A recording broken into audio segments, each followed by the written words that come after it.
Everyone. So today I'm talking to Gabi Preston, and we're going to be touching upon all kinds of topics, but we will mainly be focusing on the moment when she experienced both mental and physical breakdown that led to her seeking the way out of suffering. We're going to talk about her 5 minute awakening and what happened afterwards, which she described as basically the moment when shit hit the fan and the things she was dealing with post awakening, something that is rarely talked about, which I believe is a very rich and valuable subject to explore and to reflect on. And she will be sharing all kinds of insights that she got out of that part of the journey. So thank you so much for watching. I really hope you enjoy the conversation. Hi everyone, welcome to Coffee Break with Your Soul. I'm really happy to be back talking to all kinds of amazing human beings for the series of conversations that I started recently called Ordinary People, Ordinary Awakenings. My intention with this little series is to really show that awakening is not something extraordinary. It's not reserved for the chosen few. It's really incredibly ordinary experience, even though of course it has a huge impact on our lives. And so today I'm talking to Gabi Preston, and we will talk about her story, what was happening in her life before the awakening, but more importantly, what's been happening ever since, because I truly believe that this is something that is not talked about enough. There's a lot of amazing things that follow from the moment of awakening, but there are also certain struggles and challenges that we encounter. And so this is not to scare anybody. This is just to basically be real and honest about this still very amazing experience with both the good and the bad, quote unquote, that it brings. So hey Gabi. Hi, nice to see you.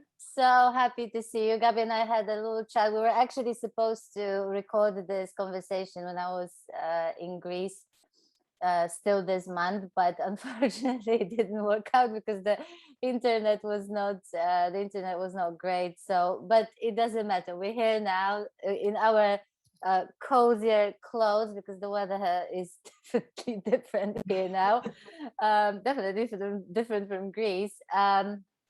So Gabi, I'm just going to let you take it and start from telling us, what was life like before the awakening? What are some of the things that you want to sort of share with us that you feel are important? Yeah, well, I feel it's always been a journey since I was born to try and find for me an easier place to live in the world that felt extremely uncomfortable and challenging and I felt really out of sorts as a child. Like I think a lot of very sensitive people. So I just had this extraordinary struggle with feeling I could kind of fit with what most people seem to call normal life. But, life was carried on as normal, so school and all that stuff. And then I had a career in London, but always underneath, I think there was a degree of this isn't right, or this doesn't, something felt really off for me all the time. So I had an intense breakdown, and physically and mentally, and I think that really kind of started this big search. So Which had been what sort of, everybody is talking about that point in life when the seeking started. Yeah, The yeah, looking for the answers. Who am I? yeah, What the hell am I doing here? What is this yeah. all about, right? So for everybody, it starts somewhere.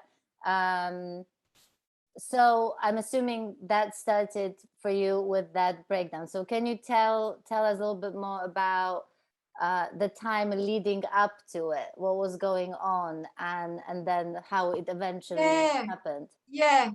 Well, I mean, I'd always read spiritual books since about 14, so that had always been going on in the background, but it was more kind of an interest than a what I would call a deep seeking. But then I think stress, I was working 60 hours a week, I didn't have a partner, my life was quite unstable.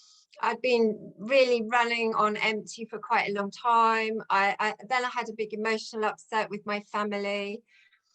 It was a lot of things that all came together in one massive point of just breakdown. And then the search started. And the search was really because I was suffering so badly from not having, I lost my job, my health, my house. Mm-hmm. I mean, it was one big, my family connections, nobody in the family was suddenly speaking to each other. So it was one big, massive event, really. Yeah, And so, it almost sounds like, you know, there's this card in tarot cards, the yeah, tower, and it sounds like a major tower moment where, like, so not just okay, one but all kinds of things just yeah, collapse. um it was. so I think one of the things that I remember you telling me, that I can't even imagine how difficult that must have been, was that you are a dancer, and so obviously you were Yeah, incredibly active, you know, for so many yeah, years and working really, really hard.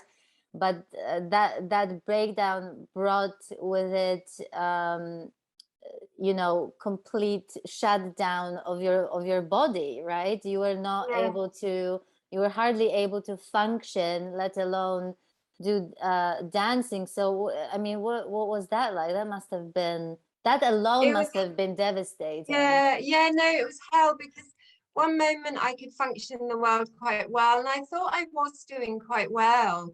I thought I was in control of my life and I was doing exciting things, and I was healthy and fit, so I thought. And then overnight I could barely get out of bed, and it did happen that quickly. So I woke up one day and thought, wow, I must have flu or something. But this flu went on for about 15 years. It was quite a long time. And so the search was really to find a way back to health. Um, but in the background, all the spiritual, I suppose all the spiritual stuff I'd been looking at for my whole life. Mm-hmm. I think I somehow thought if I could spiritually awaken or become enlightened, I didn't even know what that was, but I somehow thought that would solve all my problems. Don't we all? Don't we I all know, think that? I know. So it was funny. I just got immersed into this whole seeking, but not even gently anymore. It was completely consuming. It was Mm-hmm. like I was sucked into this seeking vortex, and then life just presented me with all these things to search for. So So um tell us a little more yeah, about that, because I'm sure, you know, the first thing that came to mind straight away, you know, when you hear about that kind of tower moment in your life, you know, the first question that I couldn't help but sort of ask is like, how does one start to come out of it? You know, where do you even start? How do you even begin to pick yourself up and start over again, and everything? So yeah. what was that journey like? How did you start? Where, you know, what was um happening? Well, I've been doing yoga for quite a long time, and I really did yoga because of the physicality reminded me of dancing. Mm-hmm. So I'd had that as a practice, but for me it was very physical. And then it turned from a physical yoga practice into more of a, I would call it a spiritual yoga practice. Mm-hmm. Searching, I was reading spiritual texts, and I did go on a search to find different teachers, and because I thought if I could understand yoga better, which wasn't which was quite an obvious thing at the time, if I could understand it, it would help my cells and my body and everything rearrange into something more. Mm-hmm. But I actually, underneath it all, I actually wanted to escape. I actually wanted to get out of my body and not, not have to deal with. And I somehow thought, I thought it would help me escape the trauma of life, Mm-hmm. the overwhelm and the desperation to just try and live physically in a body which I'd always found very difficult. So I think it was a way to try and escape actually living Mm-hmm. in a human form. Which I think, to me, this is such a big part of this process. Yeah, It's how often, and again, we're all different. It doesn't have to be that way for everybody. But I mean, how often is it that it's some kind of a major painful event that triggers yes, the so-called yes, seeking process, and then really that seeking is mostly about our attempt to stop suffering, yes, to stop whatever is hurting us, and to yes, escape basically the human experience. And yes, there's absolutely, to me personally, if any of you are now at this point, to me this is very much a part of this process, an important part of this process.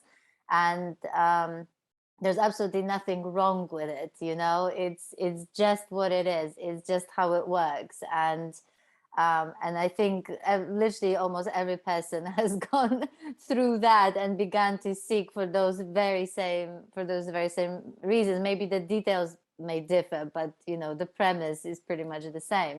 yeah. Well, just interesting enough, at the time when you're in that intense suffering, you think you're the only person that's ever suffered somehow, or you're suffering alone. But actually, you realize afterwards, most of us are going through the same amount of suffering in different ways, whether it's heightened or just very low level. Yeah.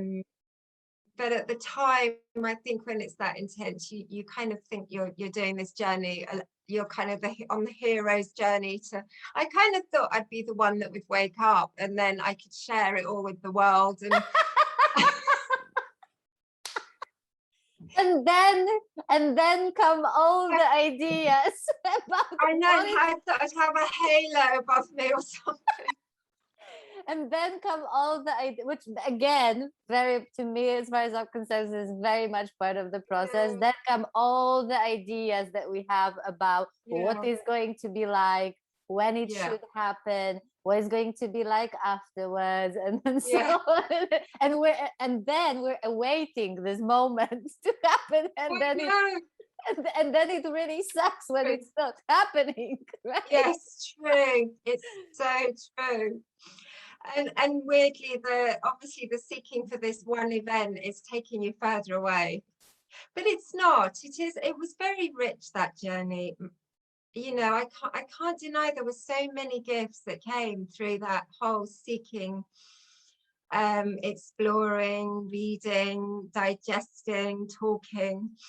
Um, I'm actually really glad that you said that, because I think this is also a very important part, because so many times you hear people who have awakened, that actually what I was doing was taking me away from that moment. And I understand why they're saying that.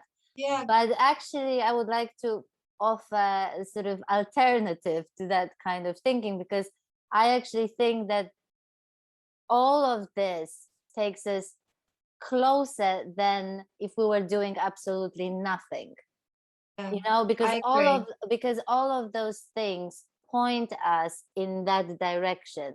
Do they take us closer or farther? Possibly, I don't know. But there Yes. is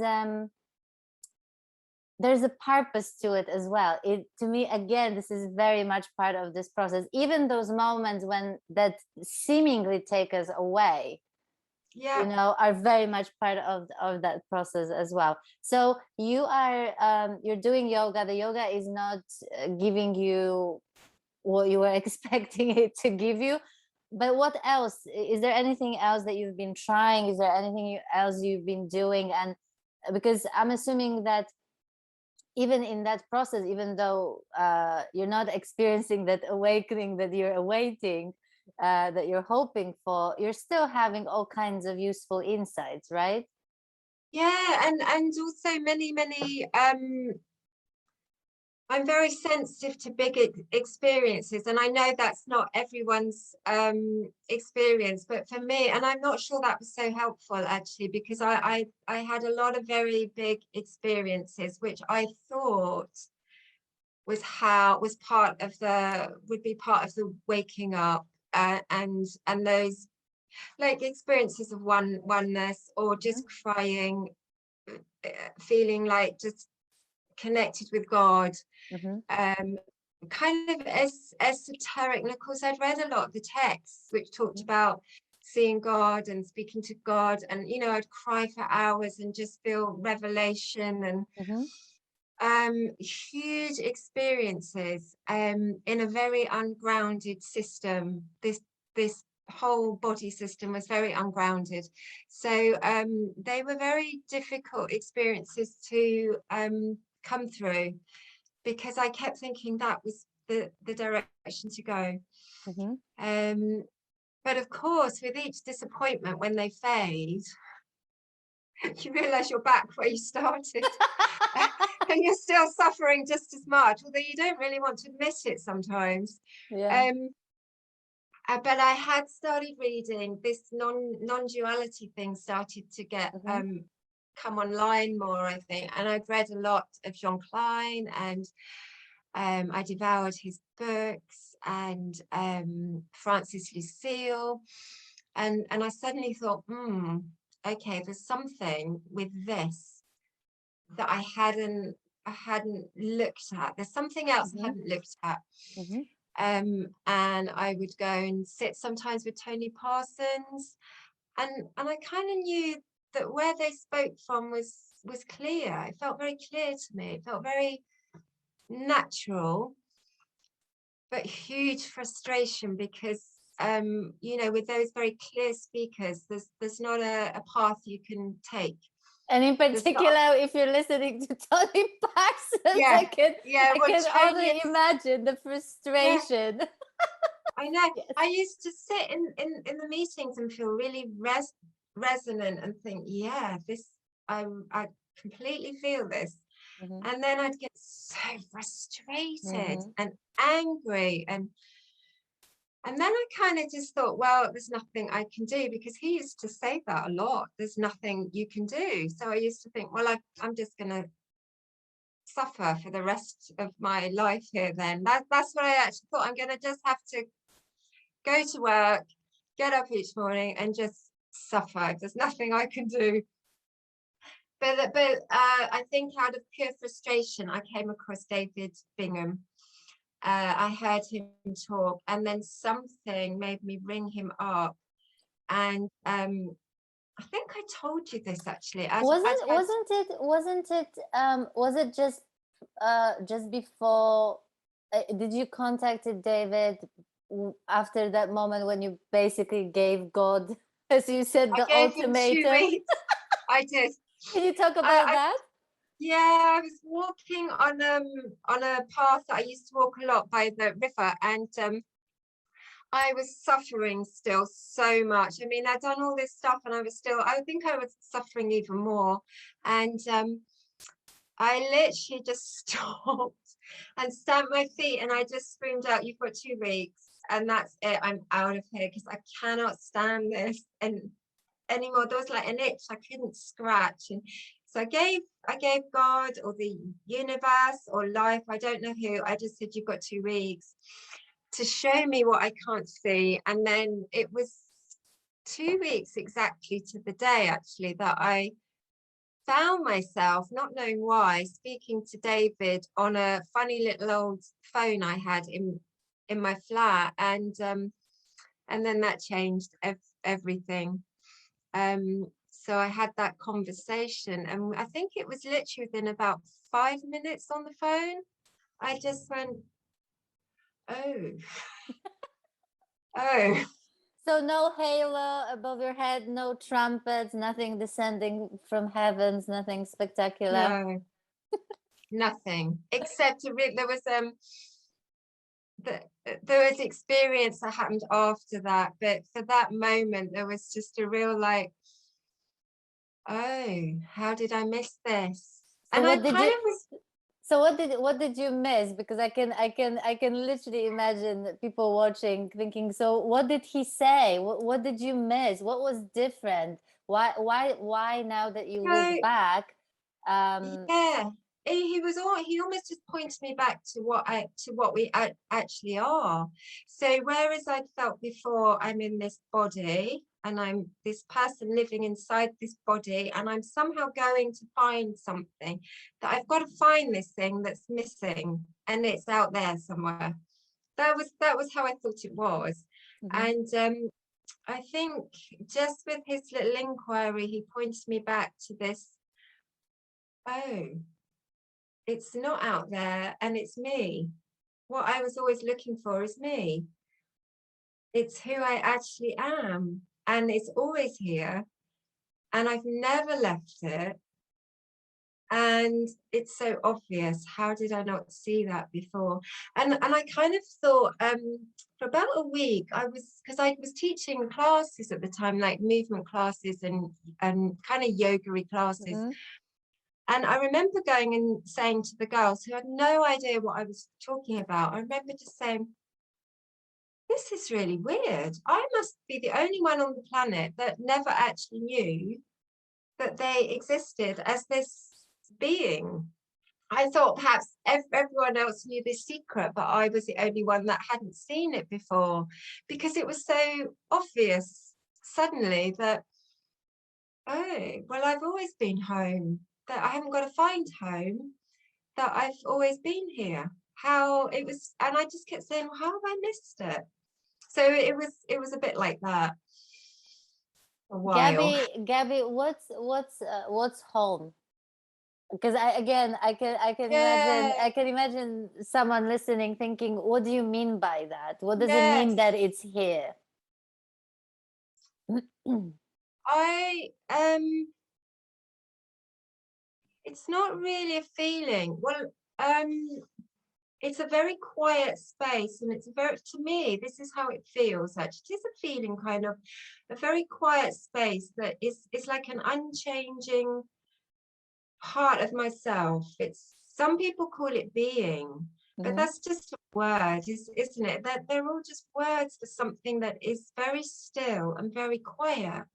Mhm. Um, and it's just a quiet part of myself that I hadn't recognized, because I was so busy in the, or like most of us, so busy in the mental noise Mhm. Mhm. of that was like, so the mental noise is up here somewhere. So because we're so listening to the mental noise all the time, we kind of think that's us, and we're just not listening to the quiet part of ourselves. That's how it feels to me. Um, that there's just always this unchanging, quiet stillness. So would you say that basically what so many of us are looking for is that space?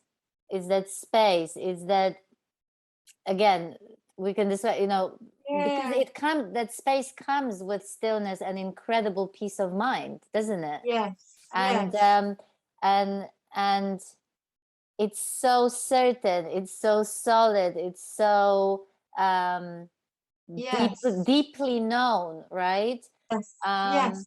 and and I think that so many of us are thinking, or were led to think, I'm not saying maliciously by anyone or anything, because this is the problem, these are the pitfalls of language, that they actually can create so much confusion. But what I'm trying to say is that I think so many of us think that that space, that peace of mind, is somewhere out there to find. I Yeah, uh I thought it was out there for sure. And I right. also thought that I had to have a very still calm experience. That was what, but actually it's the other way around. You can have even quite a volatile experience. I didn't realize this, but with that it's not really a background. It's just with that knowing of stillness in your system somehow. So it doesn't seem to matter so much what the external experience is, but the space or the stillness. It's hard, isn't it, with words? It's really hard, but I think it's but the bottom line is that space is within us. Yeah. It's already within us. here. It's here. Within each and every person, no exceptions. It's not anywhere out there to be found, to deserve, to attain, to work for, to nothing like that. Which is why, how could it possibly be something extraordinary or reserved to only the chosen few? It can't be. It is ordinary, exactly, because it is already there, or already it's here, already within here. you. And everybody, yes, and everybody is always living that, whether we recognize it or not. Yeah. So really what I see more and more is that it actually doesn't really matter whether you awaken or not. because it seems like we are free, we are already that. And it just is, for some of us, it seems there is a desire to recognize that, but I'm not sure it really matters whether we do or don't, unless there's a desire in the system to recognize it. Yeah, absolutely. This is why, I don't, to me, those who see that are the same as those who don't. There's absolutely no difference. There's no wiser or less wise, more spiritual or less. To me, we're all exactly, it's all the same. It's all, and I know that it may sound incredibly annoying. I'm actually really aware that it may sound incredibly annoying to in particular to those who are incredibly invested at the moment in seeking and trying to, attain it. Because, like, okay, if it's the same and there's no difference, like, what's the point of even trying? And well, there is a point, because if there's a point for you, that point is there for a reason. But if someone doesn't see any point in that, that's great. That's equally perfect. No big deal, right? No big deal. And I think that, I don't know how to put it, but there is a fundamental difference to me, though, and why it's still worth it. Why it's still, I don't like to say worth it, because it either happens or it doesn't. It's it's even including the challenges that come afterwards, after the awakening, which we're going to talk about in a second. But it's still worth it, in a sense, like you said, that just the sheer realization that we are not our psychosis, we are not our neurosis, we are not our anxiety, we are not our stories, beliefs, ideas, concepts. That's not who we are. I mean, we are that as well, but it's not it. It's not just that. And it's quite stunning. It is quite stunning, the revelation. Right? It is. Beautiful. It is. And this and I think that this is the, even if the suffering happens afterwards of any kind, whether it's when I say suffering, I mean, we experience anxiety, or we feel depressed, or fearful, or whatever, right? The experience may still suck, but it is very different to what it would be like had we not seen that true nature that we all are, right? That we all have. And so it's and I think it's that subtle and maybe not so subtle difference, that it really allows for some kind of, it creates a kind of distance to what's happening in our heads. Right? Yeah. But anyway, we're gonna, I'm sure we're going to get back to this, but so this 5 minute awakening. That's all it was. It's Yeah, 5 minutes. the 5 minute Yes. awakening No. over the phone happens, and what happens after that? Well, it was a very, because I feel I relate to energy really a lot. I can feel energy moving through my system. I've always been very attuned to that. It was a very energetic thing that happened afterwards, and there was a freedom that came in that was ginormous, and I'll only explain it as energy. For me, it felt like everything that had been held really tightly in all my ideas that I thought the world was, and how I had to be, and I should be this and I shouldn't be that, and I have to act certain ways. As an energy, it felt like everything just pinged off me, and I was running. I remember I must have looked a bit mad at the time, because I remember running. I live right by the sea, and I was running on the beach going, wow. It was like, it suddenly felt, oh my God, I'm that, well, like I am the whole, I'm the whole, and all this, it felt like a corset was pinging off me. But that was just kind of experience. It was intense for a couple of weeks of this whole, oh my God, I had all these ideas come in. I am God. How did I, all these words came up, all these insights that I've read about, that I thought, oh, that's what they mean. It's true. Experience happens in me. I'm not, and all these kind of revelations and things, but it was very intense. And then the shit hit the fan really badly Let's for a talk about, while. let's talk about that shit, shall we? Yeah, no, absolutely, because it definitely happened here, and I'm sure it doesn't for everyone, but here it has. Um, I had a friend staying with me. I hadn't thought about this till just now. Actually, I had a friend staying with me, and I said to her, and she was very awake sort of person. I said, "Oh, I talked to David on the phone. I'll play the clip." And as he was speaking, I said to her, "I'm not interested in living in any other way unless it's from complete freedom now." And said that, went to bed, and woke up the next morning, and I couldn't move hardly. So I think my psyche, that was still very, there's a lot of trauma in the body. You know, I'd had a breakdown, and that hadn't resolved through the body at all. So my body system was very traumatized. And then the space I'd seen was very still and quiet and vast. So I'd said that, and whatever traumas and psychosis were still in the system must have just hit back. And it really was intense for about 2 years after that, of back pain, couldn't walk really well. Wow. I it was hard to function again, but I did function. I saw acupuncturists. You know, I started on this, right, I'm going to have to find some way through this. But what I realized was, from all of that intensity, the background that I'd seen was always there, and it never went away.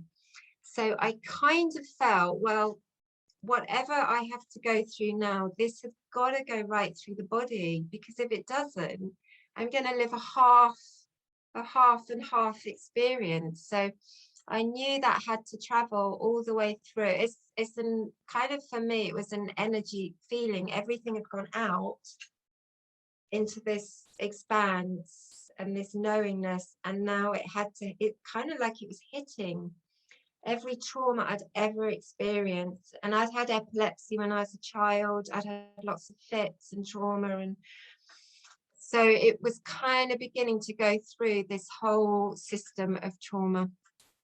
And I got very frustrated, and I got very disillusioned, because what I found was on on the non-dual scene, and I bought into that quite a big way. I hadn't realized how much I bought into their speaking, and not many people really talked about this whole integration period. Although, you know, I kept trying to search to find more people that were talking about how to integrate it when things are really rough. And I didn't find it a lot until I'll tell you who I came across that really helped me was Roger Castillo. He talked about, and this was quite shocking for me when I heard him. I had like a pneumonia. It wasn't pneumonia, it was a bronchial thing. And I was laid out for about 6 weeks. And he was giving live satsangs from India. And I thought, well, I might as well just listen to him. I think I'd heard his name before. And I listened to them every single day for 6 weeks. And that really helped ground that experience back into daily life. Because his teachings were he calls them ground up teachings. It's very much about living the experience in your daily life. And it was so helpful for me. And I found the more I listened to his teachings, the more it covered more of the integration that I couldn't find in most of the other pointings. So he was I still feel quite a lot of love for finding those things online, because it really started to ground me back in. And I was a little bit, again, like, yes, okay, he's talking more about psychology sometimes. I put that out of my head. I thought maybe I don't need to deal with psychology. Maybe I thought I didn't have to deal with that stuff. So I realized I was still hooked a bit into this idea I was going to end up having this oneness experience all the time. And his teachings were so normal that I thought, oh yeah, it is mundane. It is about living this through the mundaneness of life. And so that started more of the integration. And it goes on still, actually. But less and less intense now. Yeah, I mean, this is a subject that I personally, I mean, I'm a person of no ultimate ideas, opinions, or answers. I never will be that person. Which I'd rather not know anything than you know it all or think that I know it all. So to me, one of the reasons why I love these conversations is primarily because I really think that this is something that's not talked about enough. Like you said, still, I think there are there are so many people that have not even been seeking when it strikes them, the full-blown awakening, and they're completely disoriented afterwards, and they don't even know where to turn and who to ask for help and what is going on. And so many of them might be even thinking that there's something actually psychologically wrong with them, and end up with therapists and or psychiatrists and stuff like that. So there's a whole lot going on, and one of the reasons why I want to talk about it, to kind of normalize this conversation and show that this is very much part of the process, that this is not, by the way, something to be afraid of.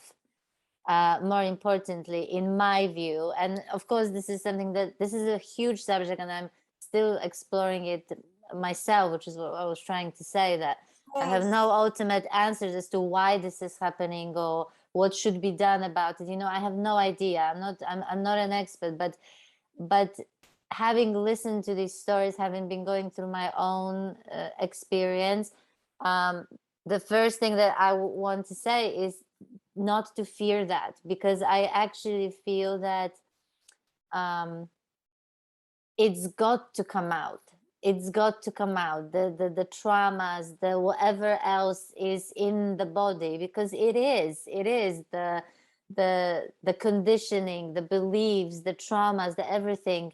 It sits there somewhere. So when that awakening happens, the energy of it can't just trickle nicely down through our bodies, because when there's so many blockages, you know, Yeah. it's got nowhere to go in a sense. No. So there's complete lack of grounding Yes. as a result of that. um but like I said, and I don't know whether you would agree with me on that, that it's not something to be feared. It actually is something to welcome, because this is, as counterintuitive as it sounds, because it can sound scary, you know, that Yeah. we still might be going through this stuff, you know, post awakening.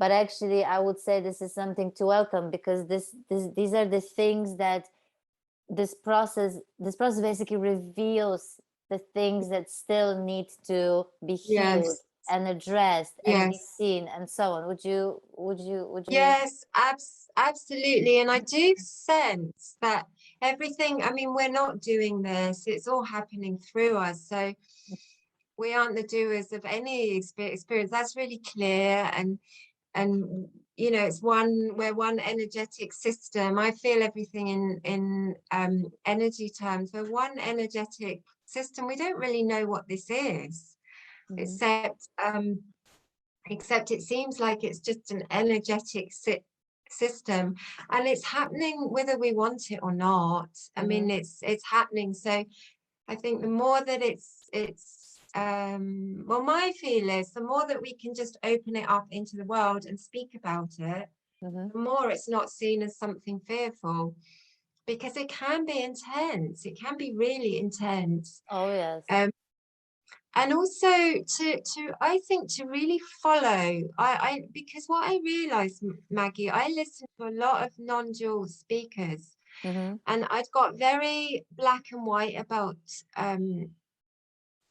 where I should look to find help. And I'd actually got didn't realize there was quite a lot of shame about, wow, well, they don't seem to be having these mhm. intense experiences, but I am. But I'm not supposed to be a person. The ideas in my head had got really confused. And I would say just look in any direction for something you feel resonant with, because it could be going to see a psychologist and working through some of your Mhm, psychology. It mhm. certainly helped me a lot to look in that place. So I would say be open to finding info that you feel really drawn to. It doesn't have to be a spiritual path. It's all spiritual. I mean, it's not really one or it's all the same, whether we're seeing a psychologist or Oh, doing I agree. And all the same, or massage or something will just bring information into the system, and we're not in control whether we go this way or that way. It's not yeah, really up to I us. I agree. And I think that I'm not sure whether it was David who said that, you know, so sorry, David, if you never said that. I think you said that, but I'm hoping that he's going to be watching it. But that people who have, for example, meditated, who kind of got better in sort of grounding and quieting the mind and everything, Yeah. people who have done therapy, for example, so sorted out their psychology and stuff like that, that when the awakening happens is much more likely to not cause so Yes. much havoc, because they're so much more grounded Yes. already, and things have been tidied up, you Yeah. know, that Yes, they're, I agree. But yeah, I would say also we're not in control of that either. So, for some people that will be the path. I'm sure a lot of people don't have these intense yeah, experiences, yeah, thankfully. But yeah. there's lots of people that do. And, we just have to work with what we've got. Yeah, absolutely, absolutely. And the whole point, and I think one of the things, the important things that you said, and I keep on saying that myself very often in my videos, which is, do not compare yourself to anyone else. Even if, just because someone appears as though they're completely sorted, because they're even spiritual teachers. You know, you don't know that. You don't know that they may just not be talking about it. I'm not saying that they're maliciously or there's a conspiracy and they're sort of trying to hide it or something like that. No, that's not what I'm suggesting. I'm just saying that we don't know everything about the person. We don't know what No, it's been like, right? Unless they obviously openly talk absolutely. about it.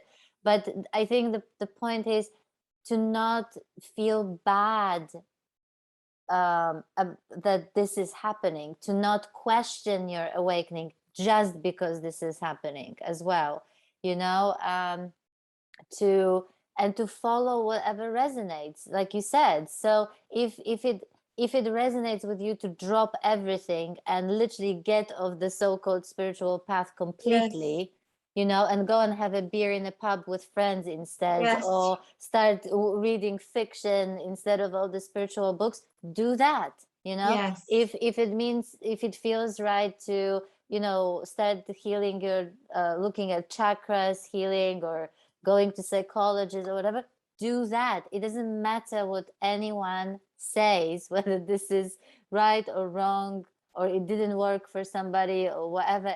Do what works for you. It's I would say that this is the most important part in this Yeah, process. and so something I'll say, because this really hit me this morning. Wow.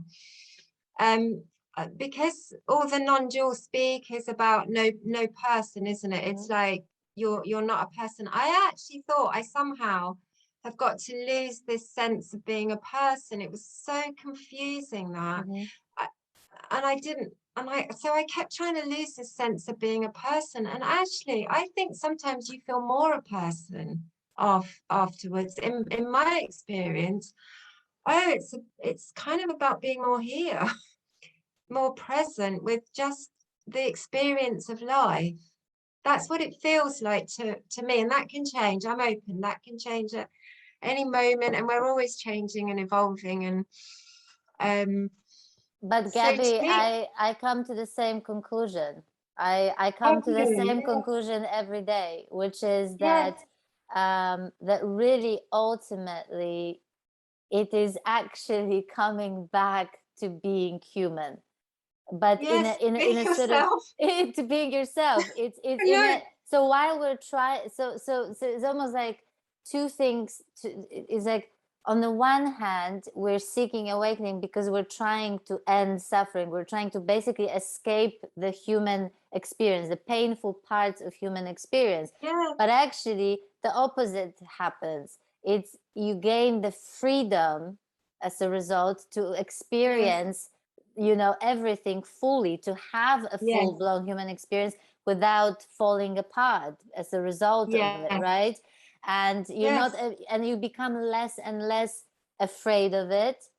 And yes. then you literally, and I think that this is ultimately, if we can talk about some imaginary levels, you know, but I'm just, you know, we need to describe it Yeah, yeah, somehow. yeah, So what I'm trying to say is that I think at some point, um, it really, the more embodied this whole thing becomes, the more integrated, the more grounded, and like you said, lived daily, the more you actually, you're not only afraid of human experience with all the suffering it may bring and anxieties and everything, but you actually fully embrace it. And I yeah, mean genuinely, you're not just saying, oh, I'm yes. embracing it all. You're genuinely embracing It it, feels and more like you're here for it. you're here But for it, literally. And you, and not only that, you begin to see the beauty and the perfection in yes, everything that's happening, absolutely. you know. But Everything feels it can be yeah, different yeah, now. yeah. And something I think you said last time, and I thought, yeah, this is definitely how it felt for me in that last conversation we had. You said it feels like stepping forward into life. I think you asked me that.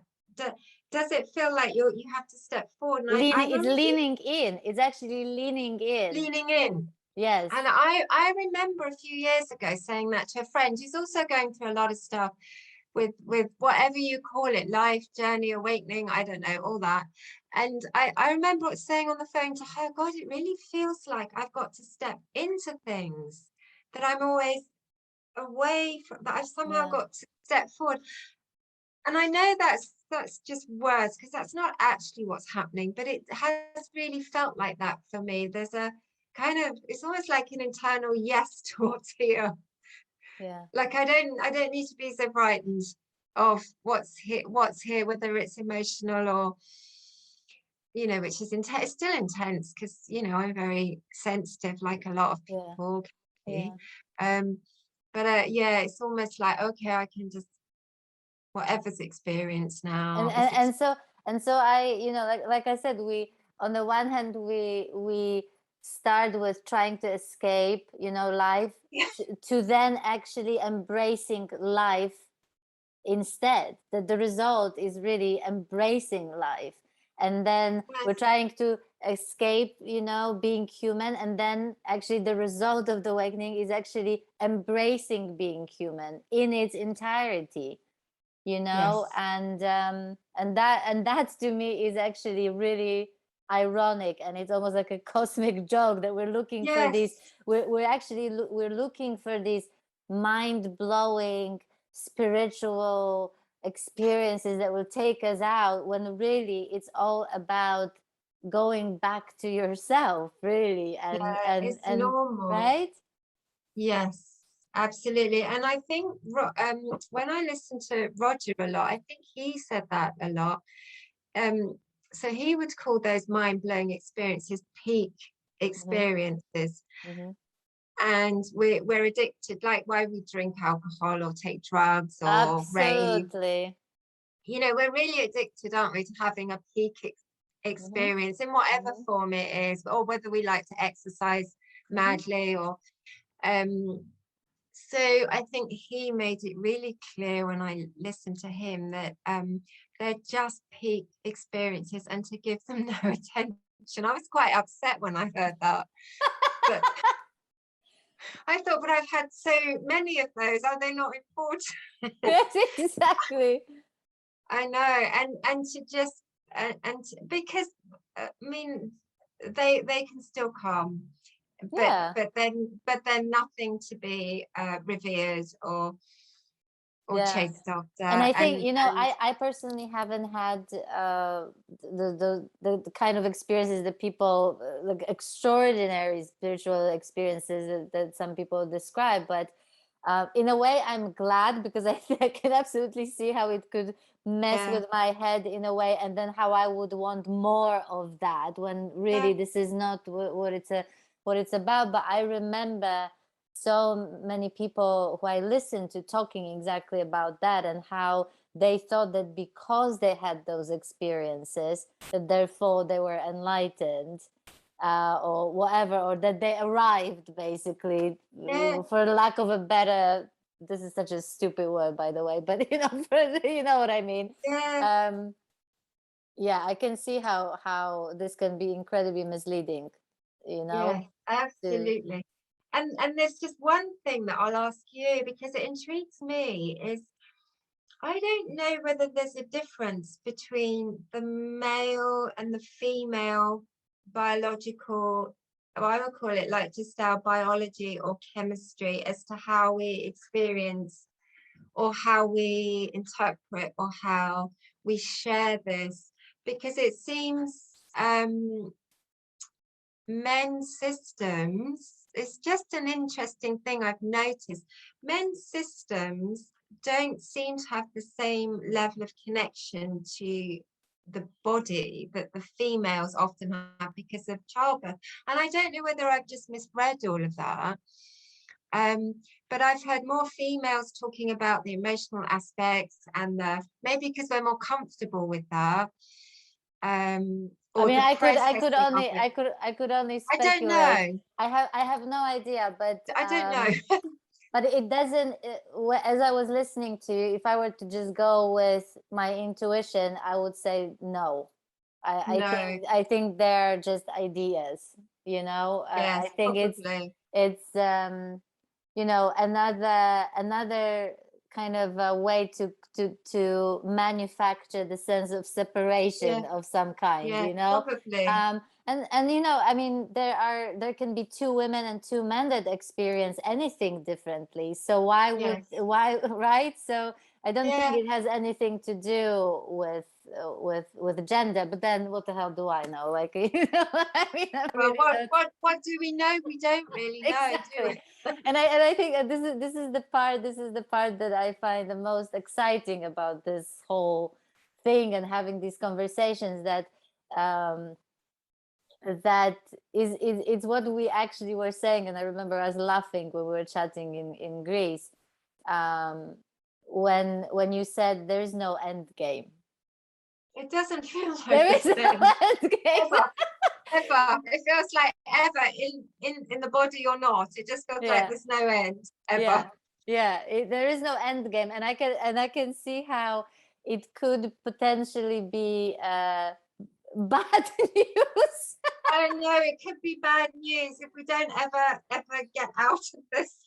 You know, it could be, but again, it's only bad news when we look at this whole thing, this whole thing called life, you know, as something that there's something wrong with it or something to escape, Yes. right? then Yes. then the idea that there is no end game can be terrifying.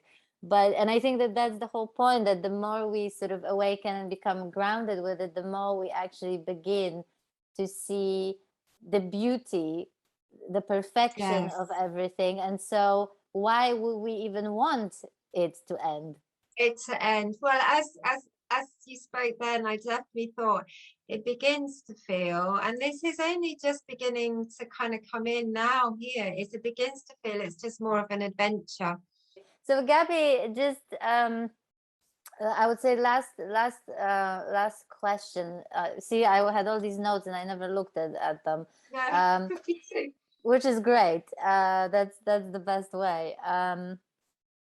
So, well, is there something you'd like to sort of that that that you'd like to share with those who might be perhaps on this journey right now and being a bit confused or maybe lost about um, you know, the whole seeking thing, or where to Uh, go, what to do, or maybe they are suffering post awakening and stuff like that. Is there anything that or just anything else that you feel like you want to say to someone now that you've had that experience, and based on your insights and the things that you've learned so far anyway?